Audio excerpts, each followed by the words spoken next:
Bismillahirrahmanirrahim. Assalamualaikum warahmatullahi wabarakatuh. Maha suci Allah, segala puji dan syukur kita panjatkan kehadirat Allah. Semoga kita selalu dalam bimbingan rahmat dan ridha Allah Subhanahu wa ta'ala. Subhanallah walhamdulillah, astagfirullah wallah, Allahu akbar. Kembali saya dari tim Rajali Nusantara bersama dengan Bapak Fatah yang selalu ikhlas akan mengangkat terkait dengan pesan dari Rasulullah SAW.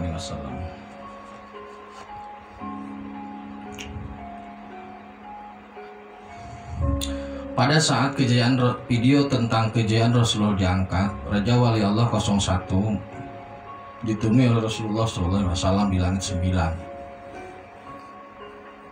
Jadi Rasulullah SAW kemudian berpesan,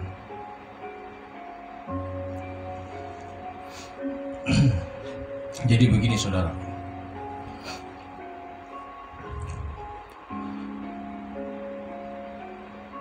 kemuliaan dan kehinaan itu ukurannya bukanlah manusia.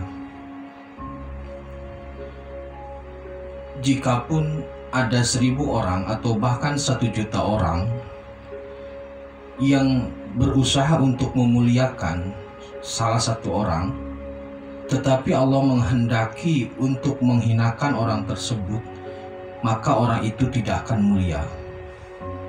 Begitupun sebaliknya, ketika ada 1000 bahkan 1 juta orang yang terus menghinakan atau merendahkan terhadap satu orang, tetapi kemudian Allah ridho dan memuliakannya, maka tidak ada siapapun yang bisa membantahnya. Jadi standar kemuliaan dan kehinaan itu mutlak milik Allah.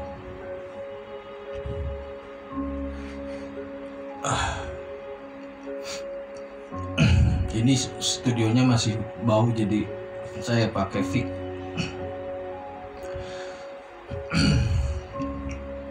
Nah, Rasulullah SAW itu mulia karena dimuliakan oleh Allah. Sifat hamid Allah melalui nurullahnya itu yang ada dalam diri Muhammad SAW, kemudian menjadikan Muhammad itu hamid.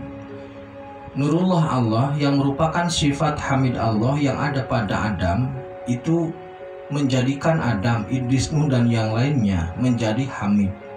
Jadi nurullah itulah yang merupakan sifat hamidnya Allah, sehingga karakteristik orang itu menjadi hamid. Keagungan Rasulullah, kebesaran Rasulullah, kemuliaan Rasulullah itu mutlak standarnya dari Allah.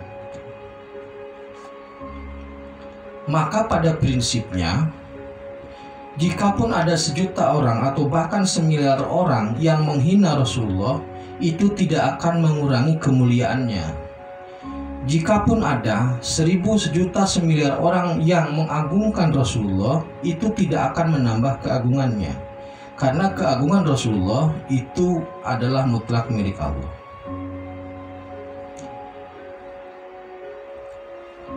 Maka kemudian apa yang harus kita lakukan? Jadi begini saudaraku,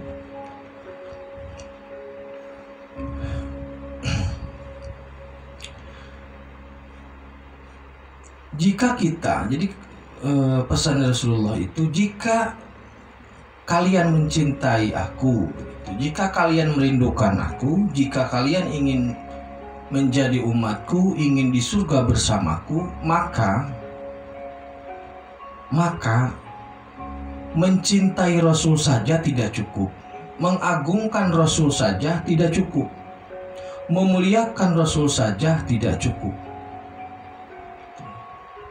Karena pada demikian, karena rasa cinta tanpa dimanifestasikan dalam bentuk perbuatan itu omong kosong. Sebesar apapun cinta kita terhadap istri dan anak, kalau tidak dikasih makan percuma.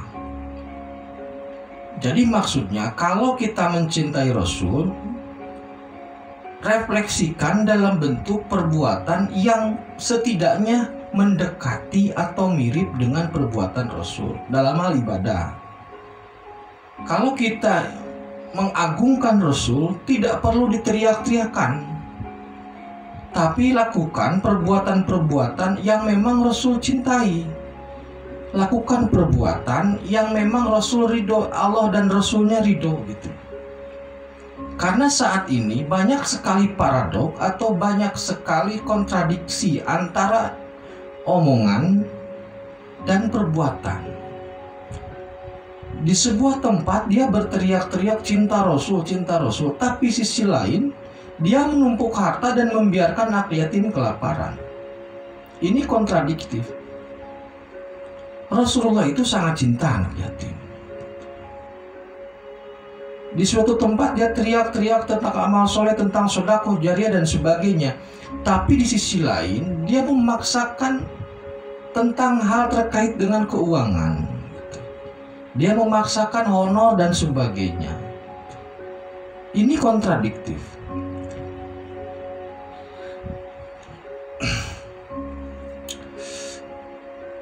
Jadi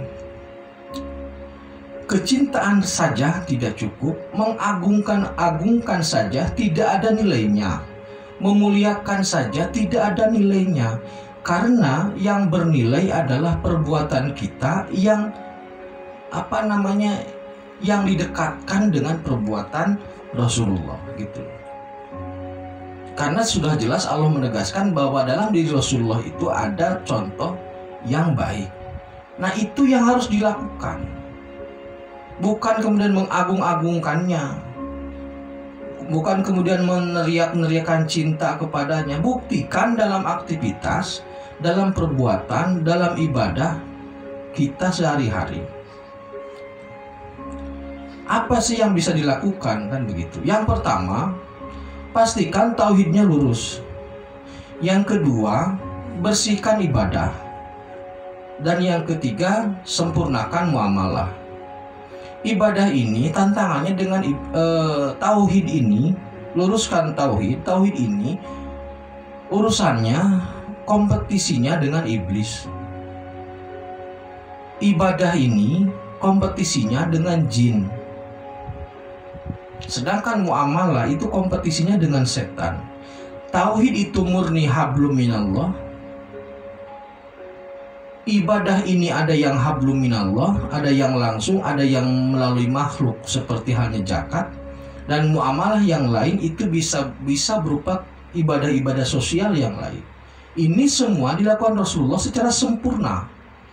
Jadi ketika kita ingin mencintai Rasul dengan sempurna, ketika kita ingin mengagungkan Rasul dengan sempurna, ketika kita ingin memuliakan Rasul dengan sempurna, maka lakukan perilaku-perilaku Rasul yang sempurna. Bukan berteriak-teriak, nggak ada nilainya.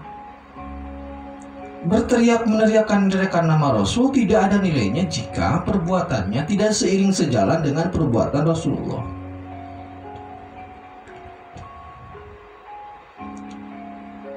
Jadi kita mencintai Rasul itu haruslah karena Allah. Kemudian kita memuliakan Rasul harus karena Allah.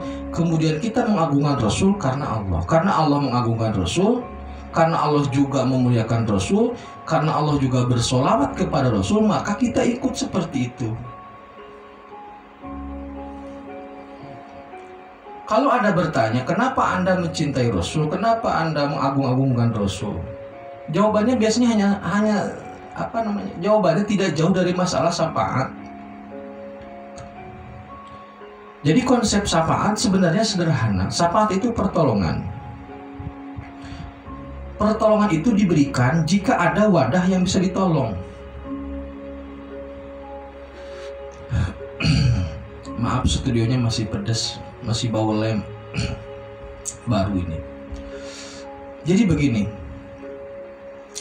ketika seorang anak sekolah kemudian ujian dan mendapatkan nilai di bawah standar, maka pihak sekolah atau guru akan melakukan upaya agar anak itu nilainya minimal standar supaya lulus.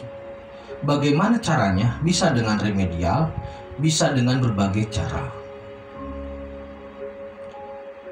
Tetapi jika anak itu tidak mengikuti ujian atau bahkan bukan anak sekolah, mustahil dapat nilai. Syafaat itu diberikan kepada orang yang bisa ditolong. Syafaat itu karakteristiknya seperti tambal, seperti menambal. Menambal baju yang bolong memungkinkan jika ada bajunya. Kalau bajunya tidak ada, apa yang mau ditambal? Jadi kalau kita ingin masuk surga bersama Rasulullah, pastikan dulu perbuatan kita seiring atau mirip atau mendekati perbuatan Rasul. Jikapun nanti terdapat kekurangan, berharap semoga Allah mengizinkan Rasul untuk memberi syafaat kepada kita. Logikanya seperti itu. Kalau perbuatan kita jauh melenceng dari apa yang Rasul lakukan, jangan berharap dapat syafaat. Walaupun setiap hari berteriak-teriak tentang Rasul, tidak ada nilainya seperti itu. Jadi Rasulullah SAW berpesan, berharap cukup mencintai hanya dengan mulut, cukup mengagungkan hanya dengan mulut, cukup memuliakan hanya dengan mulut. Yang terpenting adalah perbaiki kelakuan, mari berbuat yang seiring sejalan dengan yang sudah Rasulullah contohkan. Itu yang terpenting seperti itu. Semoga jika kita mengikuti tuntunan dari Rasulullah bisa selamat, dan semoga jika ada kekurangan Allah mengizinkan Rasul untuk menambal melalui syafaat. Polanya seperti itu. Jadi demikian terkait dengan pesan Rasulullah. Berhenti hanya mengagungkan, berhenti hanya mencintai, berhenti hanya memuliakan. Lakukan perbuatan yang mulia, lakukan perbuatan yang agung, buktikan cinta dalam aktivitas kehidupan sehari-hari. Jangan hanya omong kosong. Terima kasih, tetap beriman dan beramal soleh. Akhirul kalam. Assalamualaikum warahmatullahi wabarakatuh.